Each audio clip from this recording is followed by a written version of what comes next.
ربنا قادر على كل شيء وقادر يعوضني عن كل كسرة وزعلة فرحة. انتوا متخيلين ان العروسة بقت عروستين؟ اه والله يا اختي زي ما بقولك كده. خلينا نقول مسا مسا على الناس النشيطة الكويسة. بسم الله ولا حول ولا قوة الا بالله. اللهم صل وسلم وبارك عليك يا حبيب الله. بشارككم يومياتي بكل تفاصيلها زي ما انتم متعودين معايا. فان شاء الله اللي جاي احلى واحلى واحلى وحاجات كتير باذن الله تعجبكم. انا بقول الله المستعان وربنا بيقويني ويديني الصحة والعافية من عنده عشان اعمل اللي انتوا هتشوفوه. فعاوزاك يا ست الكل يا قمر انتي تحطي اللايك الجميل بتاعك وتشهيصيلي النفسية كده على قد ما تقدري. ولو انت جديدة اشتركي في القناة وفعلي زرار الجرس عشان يوصلك زغروطة من قناتي، اشعار بكل لايف او بوست او فيديو جديد بمشيئة الله هقدمه معاكي الفترة الجاية. والاهم من ده كله الشير بتاعك عشان دعمك يوصلني. يعني شيري بقى الفيديو كده لكل حبايبك واصحابك واخواتك. ولو بتحبيني في الله صلي على النبي في التعليقات وادعيلي دعوة حلوة كده. وربنا يجعلها كده من حدي ونصيبي، ويا رب يرضيكم ويرزقكم من حيث لا تحتسبوا، ويفرح قلوبكم جميعا زي ما ربنا رضاني وفرح قلبي. بصوا بقى يا اخواتي، انا كنت على نور معاكم من البداية واتكلمت معاكم بفرحة وبهجة، وقلت لكم على الترتيبات اللي انا عاوزة اعملها. انا فضيت الغرفة بتاعة النوم بتاعتي، رتبتها يعني وشلت سجاجدها معاكم الفترة اللي فاتت. وكمان نزلت الدولاب كله عشان خلاص كان الناس جايين وهيعزلوا لي الأوضة من مكانها خالص. ومش بس الأوضة دي، انا يعتبر فضيت كل الغرف اللي عندي من كل الكركبة وكل الحاجات بتاعتي. هي مش كركبة، هي حاجتي وفرشي وحاجاتي، بس للأسف أغلبيتها في كراتين والحاجة متقفلة ومفيش مكان يتحط فيها، وكانت مكركبة الدنيا على الفاضي. وغير كده كمان ما فرشتش بقى. يعني طول الفترة اللي فاتت أنا معزلة بقالي بالظبط 9 شهور، يعني داخلة في السنة. الحمد لله رضيت وصبرة، وتفكيري اتغير في يوم وليلة ما تفهموش ليه. سبحان الله. زي ما بقول لكم دايما في فيديوهاتي، العبد في التفكير والرب في التدبير. انتي بتقعدي تفكري وتخططي وربنا في الاخر بيدبر لك اللي فيه صالح ليكي. فلو رجعت كده لفيديوهات قديمة شوية كده من شهرين 3 ولا حاجة، ومن قبل كده كمان، كان كلامي معاكم اللي هو انا خايفة اعمل حاجة، انا خايفة اجيب حاجة، انا مش مخللة هنا كده كده، انا ماشية الشقة دي ايجار ويا جماعة انا خايفة ان انا اقعد اجيب في فرش وحاجات واجي اعزل وحاجتي ما تبقاش نافعة في شقة تانية. بصوا بقى كل الكلام اللي انا قلته لكم ده، يعني عارفين اللي هو نحفر حفرة كده مع بعضينا ونحط ونردم عليه. انا مش هفكر في السنة الجاية انا عايزة اعمل ايه. انا خليني افكر في وقتي دلوقتي واستمتع بكل حاجة انا فيها. وزي ما كتير كتبولي في التعليقات، يا نور شقتك جميلة بس انتي مستغلياها، يا نور الشقة حلوة وفيها طاقة ايجابية بس انتي اللي مقفلة على نفسك. انا الصراحة شفت ان انا ظلمت نفسي وظلمت اولادي طول الشهور اللي فاتت. وخليني برضه اقول ان اي كلمة بتأثر في نفسيتي. يعني مثلا اي حد قريب ليا حابب مصلحة نور وشايف ان نور كانت غلط في قرار العزال او ان هي تنقل او ان هي تعزل وكل الكلام ده طبعا على راسي. وانا عارفة ان اللي قدامي من كتر حبه فيا او من كتر مدى قربه ليا خايف على مصلحتي وخايف على فرشي وحاجتي ومش عاوزيني ابهدل حاجاتي، والكلام ده كله على راسي، ما عنديش اي مشكلة. بس صدقوني كلامهم كان مأثر عليا جامد جدا ومخليني واقفة مكاني ما بتحركش. اللي هو انا عاملة زي المشلولة، لا عارفة اقدم خطوة ولا عارفة ارجع حتى خطوة. يعني لا عارفة ارجع لعيشتي القديمة ولا عارفة استمتع بوقتي واستمتع بحياتي الجديدة. اللي هو انا عزلت كأني معزلتش، حبست نفسي في أوضة وقفلت على نفسي انا وعيالي. ومش هو ده الهدف من ان انا انقل في مكان او اوسع على نفسي واحاول ان انا اغير مستوى نوعا ما عشان خاطر العيال. انا هدفي ان انا كنت عايزة اشوف عيالي في الافضل، ما يفضلوش محبوسين، نفسيتهم ما تكونش تعبانة، نكون بنتحرك في الشقة براحتنا واخدة راحتي وعارفة ان انا سيستم اموري واعرف ان انا اظبط حياتي. لكن للأسف فضلت خايفة من كل حاجة بسبب كل كلمة بتتقلي، وقفلت على نفسي جامد جدا. انا بتكلم معاكم بما يرضي الله وبتكلم باللي انا اتحطيت فيه وعشت طول الشهور اللي فاتت، وقلت لنفسي ستوب ونقطة ومن اول السطر.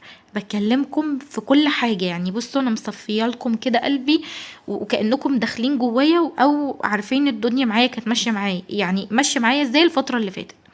المهم يا اخواتي، انتوا شايفين انا بعمل ايه، مش محتاجه ان انا اتكلم كتير. يعني هعلق لكم على اللي انا بعمله، بس خليني اقول لكم حاجه.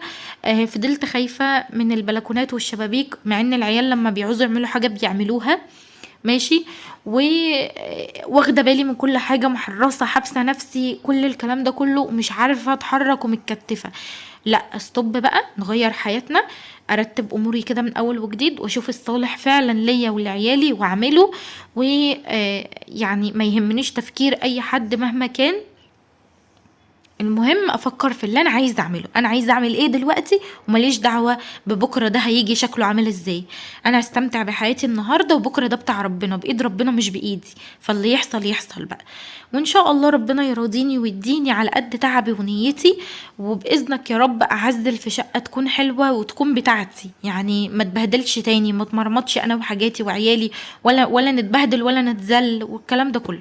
فاتمنى من الله ان انتوا تدعوا لي دعوه حلوه كده، وتشاركوني كل اللي جاي، وباذن الله كل حاجه جايه تعجبكم، وتفكيري يطلع في محله، ونقول حلو يا حلو.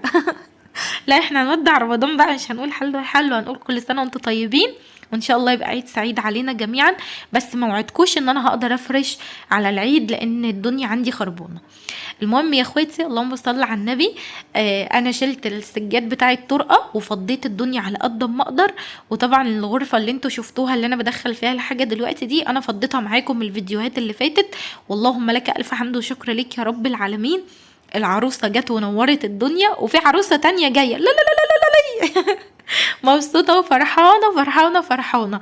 طب ليه بتشيلي غرفه النوم بتاعتك؟ انا مش عايزه اقول لكم على اي حاجه انا بعملها، مع ان في ناس خلبوصات قلبي دول اللي حافظيني وعارفين تفكيري، وعارفين ممكن انا اكون بفكر في ايه. بس انا والله ما عايزه احرق لكم اللي انا عايزه اعمله، عايزه ابقى منزله لكم الفيديوهات بالترتيب كده، وتكونوا متابعين معايا كل حاجه، وما احرق لكوش اي حاجه خالص. فسايباكم انتوا تعيشوا معايا اللحظات كده، وتستمتعوا بالترتيبات دي، وتتنشطوا معايا حتى لو انتوا خلصتوا. يعني حتى لو انتي مخلصه تنظيفاتك وترتيباتك وكل حاجه، والحمد لله ربنا اداكي القوه وما كسلتيش، لا شغلي الفيديو بتاعي وقومي اعملي لك كوبايه نسكافيه اشربيها. نسكافيه. عشان الناس اللي بتتريق عليا، معلش يا اختي خديني زي ما انا بعبلي كده. فانا مبسوطه وفرحانه، وربنا يديمها عليا نعمه. نعمة الرضا أهم من أي حاجة في الدنيا، والحمد لله أنا راضية بكل حاجة في حياتي بتحصل الفترة دي، ومبسوطة بغض النظر إن الحمد لله الحمد لله دخلنا في أزمات شوية، أزمات مادية وكده، ولكن الحمد لله إن احنا لسه واقفين على رجلينا، وإن شاء الله اللي جاي أحلى. المهم يا أخواتي، انا بشتغل هنا في الغرفه وبفضيها خالص، لان هرتبها وهمسحها يعني، وهنضفها وهظبط الدنيا على قد ما اقدر. بس مش هعمل تنظيفه العيد، يعني اللي هو تلميع بيبان او شبابيك والحاجات دي مش دلوقتي. انا بس باجل كده عبال ما الناس ما تيجي تخلص شغلانتها، وبعد كده انا امرح بقى في الشقه براحتي، واخلص غرفه غرفه كده على مهلي، واظبط دنيتي، عشان لسه هيبقى ناقصنا حاجات هقول لكم عليها الفيديو، يعني الفيديوهات الجايه. المهم ان اللهم صل على النبي، انا هشيل كل حاجه من الغرفه هنا. المرتبه، اللهم صل على النبي، وايه تاني؟ اللهم صل على النبي، استنوا. مثلا اسمها ايه، الترابيزه، السرير بالملل، كل حاجه، والكركبه وكل الكراتين، وكل ده هيطلع بره. مفيش حاجه تفضل في الغرفه هنا خالص ماشي، غير الدولاب هو اللي هيفضل بحطته دي، مش هتعتعه من مكانه، مش هنقله ولا حركه. وحطيته هنا الصراحه مش مضايقاني، وانا في احتياج ليه، فعشان كده مش هفرط فيه. لكن السرير بالاتنين كومود وكده هخرجهم بره خالص، وهحاول ان انا انقلهم الغرفه التانية مؤقتا لغايه ما اظبط اموري.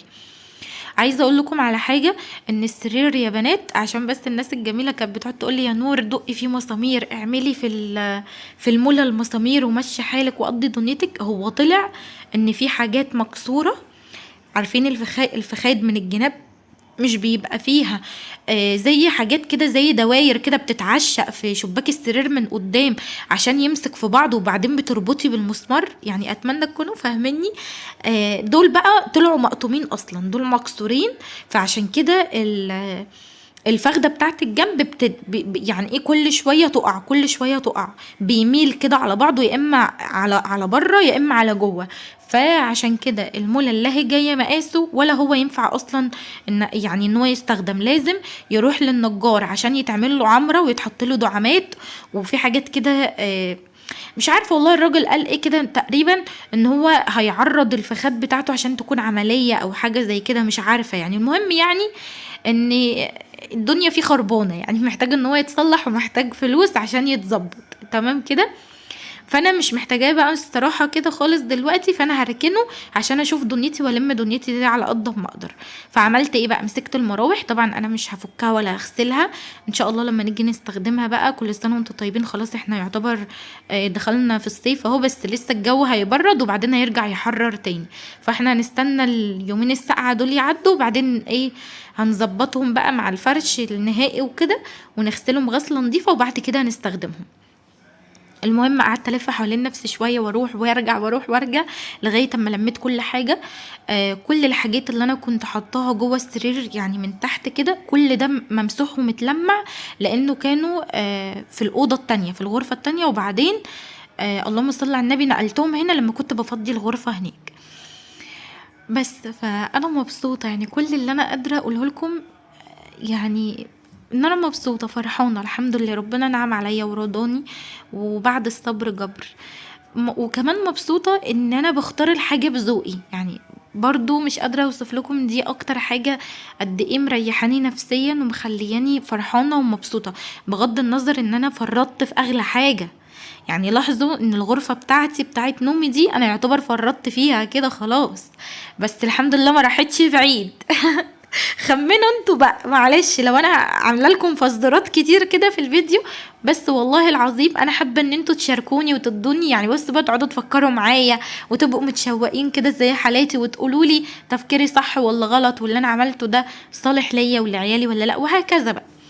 المهم يا اخواتي، انا عايزه اقول لكم والله العظيم ان انا كنت شغاله وعماله اعمل الحاجات دي كلها وانا فعلا لا عندي طاقه ولا مجهود ان انا اعمل اي حاجه، ودراعاتي حرفيا متخدله، اللي هو مش قادره ان انا ارفع بيهم حاجه، بس اخدت العزيمه والهمه كده وبدات ان انا انطلق.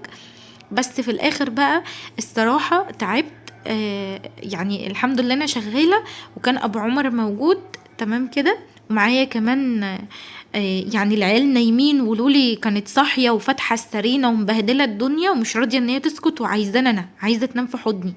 فهو انتوا عارفين طبعا الرجاله ان هي مش بتستحمل صريخ العيال ولا عياطها وكده، نزلها بقى في الارض وخلاها تنطلق، وهي عايزه تجيلي، هي عايزه تقعد تبقى مراقباني وشايفاني انا بعمل ايه. فلما نزلها في الارض انا قلت لا بقى ستوب، انا كده تعبانه، قلت له بقى ايه حرام عليك ليه كده، ساعدني دي حاجه بسيطه، طب شيلها قبل ما اخلص، انت سايبها عشان تيجي تلعب لي في التراب؟ مش عارفه، رحت سبت كل حاجه في ايدي وقلت يا بنت خدي بنتك في حضنك ونيميها والدنيا مش هتطير، وقبل ما الناس تيجي بحاجه بسيطه ابدأي كده توكلي على الله ولمعي الغرفه وظبطي الزاويه الصفر ده اللي هو بتاع الارضيه ده، نضفيه من التراب زي ما عملتي كده في الغرفه التانية وظبطي الدنيا. بصوا بقى الارض طالع منها كميه وبر، ده طالع بالموب بس متخيلين. وبس والله يا اخواتي يعني ده كان فيديو النهارده، متنسونيش بدعواتكم تحطوا لايكات كتير، ومع